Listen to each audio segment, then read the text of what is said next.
9 अगस्त 1925 की रात थी। लखनऊ जाने वाली ट्रेन अंधेरे को चीरती हुई अपनी पूरी रफ्तार से दौड़ रही थी। मुसाफिर खिड़कियों से आती ठंडी हवा का मजा ले रहे थे। लखनऊ अभी करीब 15 किलोमीटर दूर था। तभी बोगी के अंदर एक इशारा हुआ। एक बड़ी मूंछों वाले शख्स ने अपनी सीट से इशारा किया और तभी टोपी पहने एक दूसरे आदमी ने फुर्ती से उठकर ट्रेन की इमरजेंसी चेन खींच दी। लोहे के पहिए पटरियों पर घिसटे और एक तेज कान फोड़ देने वाली आवाज के साथ गाड़ी की रफ्तार थमने लगी। यात्रियों को कुछ समझ आता। उससे पहले ही अलग अलग सीटों पर बैठे 10 लोग अचानक खड़े हो गए। उनके हाथों में पिस्तौलें तनी हुई थी। पूरे डिब्बे में सन्नाटा छा गया। तभी एक कड़क आवाज गूंजी, खबरदार, कोई अपनी जगह से नहीं हिलेगा। यात्रियों को लगा कि ये कोई डकैत है, लेकिन ये कोई मामूली अपराधी नहीं थे। ये वो जाबाज क्रांतिकारी थे जो अपने निजी फायदे के लिए नहीं बल्कि देश को आजाद कराने के लिए हथियार उठा रहे थे। ये चोरी नहीं थी, ये ऐलान ए जंग था। ये था द काकोरी ट्रेन एक्शन। साल 1920 तक अंग्रेजों का अत्याचार अपनी हदें पार कर चुका था। 1919 में वे रॉलेट एक्ट जैसा काला कानून लाए, जिसके तहत किसी को भी बिना सबूत सिर्फ शक के आधार पर जेल में डाला जा सकता था। जब लोगों ने इसका शांतिपूर्ण विरोध किया तो 13 अप्रैल 1919 को अमृतसर के जलियांवाला बाग में अंग्रेजों ने निहत्थे लोगों पर अंधाधुंध गोलियां चलवा दी। इसमें हजारों मासूमों की जान गई। इस क्रूरता ने हर भारतीय का खून खौला दिया। अब लोगों के दिलों में गुलामी के खिलाफ गुस्सा था और वे अंग्रेजों को ये बता देना चाहते थे कि भारत उनका नहीं बल्कि भारतीयों का है। 1920 में गांधी जी ने अंग्रेजों की कमर तोड़ने के लिए नॉन कोऑपरेशन मूवमेंट शुरू किया। उनका मकसद शांति से अंग्रेजों का सहयोग बंद करना था ताकि उनका मुनाफा खत्म हो जाए। इस अपील का जबरदस्त असर हुआ। छात्रों ने स्कूल कॉलेज, वकीलों ने कोर्ट और लोगों ने विदेशी सामान और सरकारी नौकरियां छोड़ दी। यहां तक कि क्रांतिकारी भी गांधी जी के साथ हो लिए। लेकिन 4 फरवरी 1922 को चौरी चौरा की एक घटना ने सब बदल दिया। पुलिस फायरिंग से भड़की भीड़ ने थाने में आग लगा दी, जिसमें 22 पुलिस वाले मारे गए। गांधी जी हिंसा के सख्त खिलाफ थे। उन्होंने तुरंत आंदोलन रोक लिया। यह फैसला देश के हजारों नौजवानों के लिए किसी सदमे से कम नहीं था। सोचिए उस युवा के बारे में जिसने देश के लिए अपना सब कुछ छोड़ दिया था और अचानक उसे कहा जाए कि वापस घर जाओ, आंदोलन खत्म। उन्हें लगा कि उनके जज्बातों के साथ धोखा हुआ है। उन्हें लगा कि सिर्फ अहिंसा से अंग्रेजों को नहीं भगाया जा सकता। उन्हें अब एक नए रास्ते की तलाश थी और वो रास्ता था सशस्त्र क्रांति का। इसी हताशा और गुस्से के बीच जन्म हुआ HRA, हिंदुस्तान रिपब्लिकन एसोसिएशन का। 1924 में कानपुर में राम प्रसाद बिस्मिल, अशफाक उल्लाह खान, सचिंद्रनाथ बख्शी, सचिंद्रनाथ सान्याल और योगेश चंद्र चैटर्जी जैसे क्रांतिकारियों ने इसकी नींव रखी। इनका सपना सिर्फ अंग्रेजों को भगाना नहीं था बल्कि भारत में एक संघीय गणतंत्र बनाना था जहां अमीरी गरीबी का फर्क ना हो। लेकिन क्रांति के लिए सिर्फ जज्बा काफी नहीं होता, उसके लिए चाहिए होता है पैसा और हथियार। और यही से शुरू होती है काकोरी की असल कहानी। HRA को अपनी क्रांति जारी रखने के लिए पैसों की सख्त जरूरत थी। उन्हें हथियार खरीदने थे, खास तौर पर जर्मन माउजर पिस्तौलें जो उस समय की बेहतरीन गन मानी जाती थी। एक दिन शाहजहांपुर से लखनऊ जाते वक्त राम प्रसाद बिस्मिल ने देखा कि स्टेशन मास्टर ने गार्ड को पैसों का एक थैला दिया, जिसे एक लोहे के संदूक में रखा गया। ये अंग्रेजों द्वारा भारतीयों से वसूला गया टैक्स का पैसा था। बिस्मिल ने गौर किया कि उस भारी संदूक में ना तो कोई ताला था और ना ही जंजीर। ये देखकर उन्होंने तुरंत फैसला कर लिया कि अब पैसों के लिए अपने देशवासियों को नहीं बल्कि अंग्रेजों के इसी सरकारी खजाने को लूटा जाएगा। बिस्मिल ने ट्रेन के आने जाने का समय और बाकी जानकारी इकट्ठा कर अपनी रणनीति पक्की की। फिर शाहजहांपुर में HRA के भरोसेमंद साथियों की एक मीटिंग बुलाई। वहां उन्होंने प्लान बताया। हमें शाहजहांपुर से लखनऊ जाने वाली 8 डाउन ट्रेन को लूटना है। काकोरी के पास चेन खींचकर ट्रेन रोकेंगे और गार्ड के डिब्बे से सरकारी खजाना अपने कब्जे में लेंगे। इस मीटिंग में बैठे चंद्रशेखर आजाद ने जब पूछा कि अगर ट्रेन नहीं रुकी तो क्या होगा, तो बिस्मिल ने कहा कि हम अलग अलग डिब्बों में होंगे। अगर एक जगह से चेन काम ना करे तो दूसरी टीम चेन खींच देगी। अशफाक उल्लाह खान ने इस प्लान का समर्थन तो किया, लेकिन एक शर्त रखी कि हम खजाना जरूर लूटेंगे पर किसी भी बेकसूर हिंदुस्तानी की जान नहीं जानी चाहिए। बिस्मिल को अपने दोस्त की ये बात बहुत पसंद आई। इसके बाद उन्होंने इस मिशन के लिए कुल 10 जाबाजों की टीम तैयार की। इस टीम में थे राम प्रसाद बिस्मिल, अशफाक उल्लाह खान, चंद्रशेखर आजाद, राजेंद्र लाहिड़ी, सचिंद्र बख्शी, केशव चक्रवर्ती, मनमथ नाथ गुप्त, मुकुंदी लाल, मुरारी लाल खन्ना और बनवारी लाल। काकोरी एक्शन का असली प्लान 8 अगस्त 1925 के लिए बना था।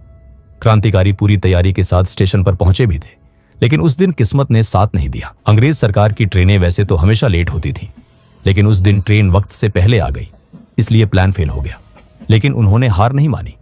उन्होंने तय किया कि अगले दिन यानी 9 अगस्त को ये काम हर हाल में पूरा होगा। अगले दिन 9 अगस्त 1925 को 10 जाबाज क्रांतिकारी अलग अलग स्टेशनों से ट्रेन में चढ़े। उनमें से 4 के पास बंदूकें थी जिन्हें उन्होंने अपने कपड़ों के अंदर छुपा रखा था। शाहजहांपुर स्टेशन पर जैसे ही 8 डाउन ट्रेन आई, सभी क्रांतिकारी अपनी तय जगहों पर बैठ गए। राजेंद्र लाहिड़ी, अशफाक और सचिंद्र बख्शी सेकंड क्लास में थे क्योंकि चेन खींचने की जिम्मेदारी लाहिड़ी की थी। ट्रेन चल पड़ी और सबने अपने चेहरे ढक लिए। जैसे ही ट्रेन काकोरी स्टेशन से आगे बढ़ी, राजेंद्र लाहिड़ी ने चेन खींच दी। तेज आवाज के साथ ट्रेन अंधेरे में रुक गई। क्रांतिकारियों ने तुरंत ड्राइवर को काबू में कर लिया। यात्रियों को घबराता देख बिस्मिल ने भरोसा दिलाया और कहा, डरिए मत, हम सिर्फ सरकारी खजाना लेने आए हैं, आपकी जान या सामान को हाथ भी नहीं लगाएंगे, आप लोग अपनी सीटों पर बैठे रहें। बिस्मिल, अशफाक और आजाद ने गार्ड को काबू में कर लिया, लेकिन वो ये देखकर हैरान होते हैं कि संदूक में तो ताला लगा है। संदूक बहुत भारी था, इसलिए उसे वहीं तोड़ना जरूरी था। अशफाक ने पहले पत्थर से कोशिश की, फिर कामयाबी न मिलने पर अपनी बंदूक मनमथनाथ गुप्त को थमा दी और हथौड़े से ताला तोड़ने में जुट गए। बाकी साथियों ने अलग अलग जगहों से हवाई फायरिंग शुरू कर दी ताकि लोगों को लगे कि हमलावरों की तादाद बहुत ज्यादा है। ये चाल कामयाब रही। डर के मारे ट्रेन में मौजूद पुलिस वाले और अंग्रेज अफसर भी अपनी सीटों से हिलने की हिम्मत नहीं कर सके। सब कुछ प्लान के मुताबिक चल रहा था, लेकिन तभी एक ऐसी अनहोनी हुई जिसने इन क्रांतिकारियों की किस्मत बदल दी। ट्रेन काफी देर से रुकी थी तो अहमद अली नाम के एक मुसाफिर अपनी पत्नी का हाल लेने महिला डिब्बे की तरफ बढ़े। मनमथनाथ गुप्त, जो उस समय काफी कम उम्र के थे, उन्हें गलतफहमी हुई कि कोई हमलावर आ रहा है। राम प्रसाद बिस्मिल समझ गए थे कि वो एक आम आदमी है, लेकिन इससे पहले कि वो मनमथ को रोक पाते, घबराहट में गोली चल गई। अहमद अली की मौके पर ही मौत हो गई। ट्रेन में सन्नाटा छा गया। मनमथ अपनी गलती पर फूट फूट कर रोने लगे। बिस्मिल ने उन्हें किसी तरह चुप कराया। उनका उसूल था कि किसी हिंदुस्तानी की जान नहीं जानी चाहिए, लेकिन जो हो चुका था उसे बदला नहीं जा सकता था। वक्त कम था, इसलिए बिस्मिल ने तुरंत ध्यान काम पर लगाया। अशफाक से संदूक का ताला नहीं टूट रहा था, तो बिस्मिल ने खुद हथौड़ा उठाया और पूरी ताकत से वार करके ताला तोड़ दिया। अंदर से करीब 8,000 रुपये मिले, जिनकी कीमत आज लाखों में होगी। तभी सामने से पंजाब मेल ट्रेन आती दिखाई दी, लेकिन किस्मत से वो ट्रेन बिना रुके निकल गई। जल्दी जल्दी पैसे चादरों में बांधकर वो सब वहां से भागे। गोमती नदी के किनारे चलते हुए वो लखनऊ पहुंचे और रात एक पार्क में पेड़ों के नीचे गुजारी। अगली सुबह वो देखते हैं कि अखबारों में ये खबर आग की तरह फैल चुकी थी। उन 10 साथियों ने आखिरी बार एक दूसरे को देखा और चुपचाप भीड़ में गायब हो गए। काकोरी की घटना की खबर जंगल में आग की तरह पूरे देश में फैल गई। लोगों को सबसे अच्छी बात यह लगी कि क्रांतिकारियों ने सरकारी खजाने के अलावा किसी आम मुसाफिर का एक पैसा भी नहीं छुआ था। ये अंग्रेजों के लिए सिर्फ धन की हानि नहीं थी, बल्कि उनकी सत्ता पर एक करारा तमाचा था। ब्रिटिश सरकार समझ गई थी कि अगर इन क्रांतिकारियों को तुरंत नहीं रोका गया तो बगावत की ये आग पूरे देश में फैल जाएगी। क्रांतिकारियों को लगा था कि उन्होंने पीछे कोई सबूत नहीं छोड़ा, लेकिन जल्दबाजी में एक चादर वहीं छूट गई। उस चादर पर धोबी का निशान लगा था। पुलिस उस निशान के जरिए शाहजहांपुर के धोबी तक पहुंची और वहां से पता चला कि वो चादर किसी और की नहीं, बल्कि राम प्रसाद बिस्मिल के घर की थी। सरकार ने तुरंत इनामों की घोषणा कर दी। बिस्मिल और उनके साथी अंडरग्राउंड हो गए, लेकिन पुलिस ने मुखबिरों का जाल बिछा दिया था। सितंबर 1925 से गिरफ्तारियों का सिलसिला शुरू हुआ। राम प्रसाद बिस्मिल 26 अक्टूबर को पकड़े गए।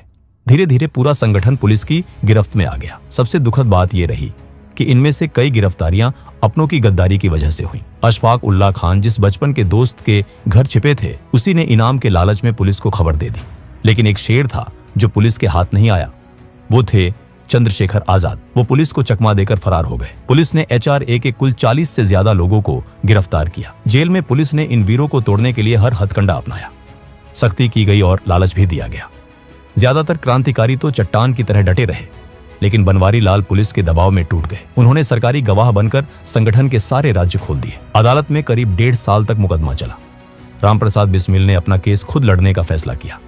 भरी अदालत में उनकी अंग्रेजी और उनकी कानूनी दलीलें सुनकर जज भी हैरान रह जाते थे। बिस्मिल ने अदालत को ही अपना मंच बना लिया।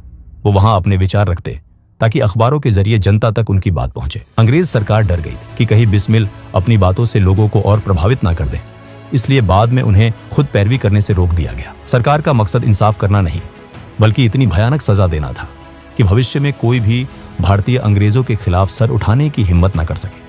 जुलाई 1927 में अदालत ने अपना फैसला सुनाया। 40 में से कुछ लोग रिहा हुए, लेकिन 4 मुख्य क्रांतिकारी राम प्रसाद बिस्मिल, अशफाक उल्ला खान, राजेंद्र लाहिड़ी और रोशन सिंह को फांसी की सजा मिली। बाकी साथियों को काला पानी या लंबी कैद की सजा दी गई।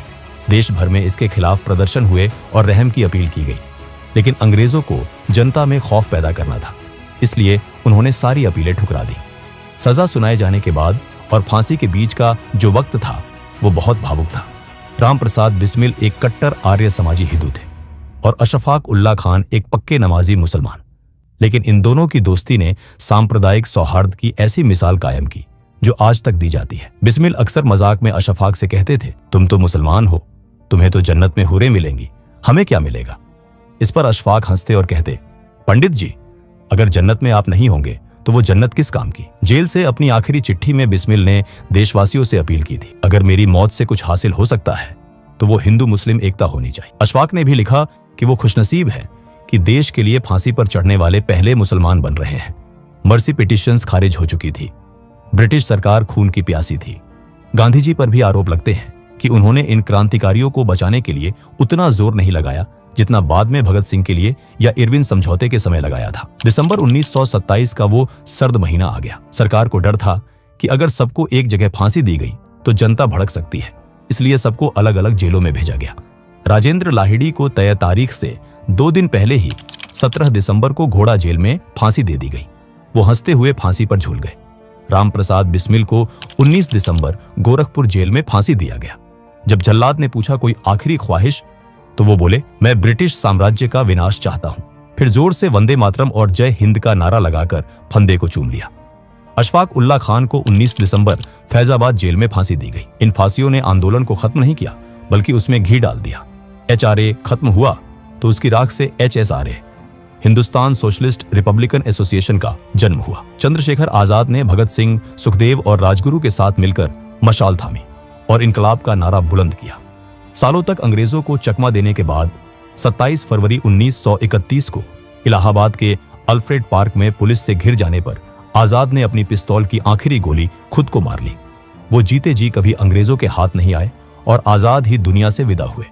काकोरी एक्शन आजादी की लड़ाई का वो मील का पत्थर साबित हुआ जिसने अंग्रेजी हुकूमत की जड़ें हिला दी थी। आज काकोरी का शहीद स्मारक हमें याद दिलाता है कि 1947 की आजादी की नींव इन वीरों के बलिदान पर ही टिकी है। दोस्तों, अगर वीडियो पसंद आया हो तो वीडियो को एक लाइक जरूर करें और चैनल को भी सब्सक्राइब जरूर करें। हम ऐसे ही वीडियो हर हफ्ते लाते रहेंगे। तब तक के लिए जय हिंद।